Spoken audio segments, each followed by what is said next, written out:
उत्तर भारत में गणेश विसर्जन नहीं करने के पीछे धार्मिक और सांस्कृतिक कारण हैं, जिनमें एक मुख्य मान्यता यह है कि गणेश जी केवल एक सप्ताह के लिए माता गौरा के साथ अपने भाई कार्तिकेय से मिलने दक्षिण भारत, विशेषकर महाराष्ट्र, जाते थे और फिर वापस अपने निवास स्थान उत्तर भारत लौट आते थे।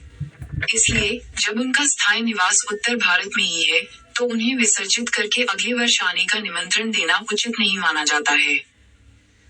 धार्मिक मान्यता के अनुसार 1. दक्षिण से मुलाकात। यह मान्यता है कि गणेश जी, माता गौरी के साथ, अपने भाई कार्तिकेय से मिलने के लिए ही एक सप्ताह के लिए उत्तर भारत से दक्षिण भारत जाते थे। 2. विवाह और आगमन। इस यात्रा के दौरान वे महाराष्ट्र में रुकते थे और फिर दक्षिण से उत्तर भारत लौट आते थे, जहां उनका स्थायी निवास माना जाता है। और 3. स्थायी निवास। चूंकि गणेश जी का निवास उत्तर भारत में है, इसलिए उन्हें विसर्जित करने से वे कहाँ जाएंगे, यह एक प्रश्न है।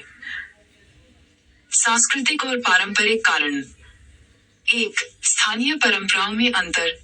गणेश उत्सव महाराष्ट्र और कर्नाटक में अधिक धूमधाम से मनाया जाता है, और वहाँ विसर्जन की प्रथा दक्षिण की परंपरा का हिस्सा है।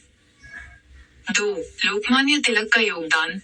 लोकमान्य तिलक ने सार्वजनिक उत्सव के रूप में गणेशोत्सव की शुरुआत की थी और ब्रिटिश शासन के खिलाफ एकता फैलाने के लिए इसे एक सामूहिक कार्यक्रम बनाया था। इस परंपरा में विसर्जन का भी महत्व था। 3. दीपावली से संबंध। उत्तर भारत में दीपावली पर देवी लक्ष्मी और भगवान गणेश की पूजा की जाती है। यदि गणेश जी का विसर्जन कर दिया जाए, तो दीपावली पर किसकी पूजा की जाएगी, यह एक विचारणीय प्रश्न है। और 4. सजावट और पूजा के रूप में। कुछ लोग गणेश की मूर्तियों को केवल सजावट या पूजन के उद्देश्य से घर में रखते हैं। ऐसे में, यदि उन्हें विधिवत स्थापित और विसर्जित नहीं किया जाता है, तो ये धार्मिक दृष्टिकोण से कोई दोष नहीं माना जाता है। संक्षेप में, उत्तर भारत में विसर्जन न करने का मुख्य कारण ये है कि गणेश जी को अतिथि के बजाय निवास करने वाले के रूप में देखा जाता है।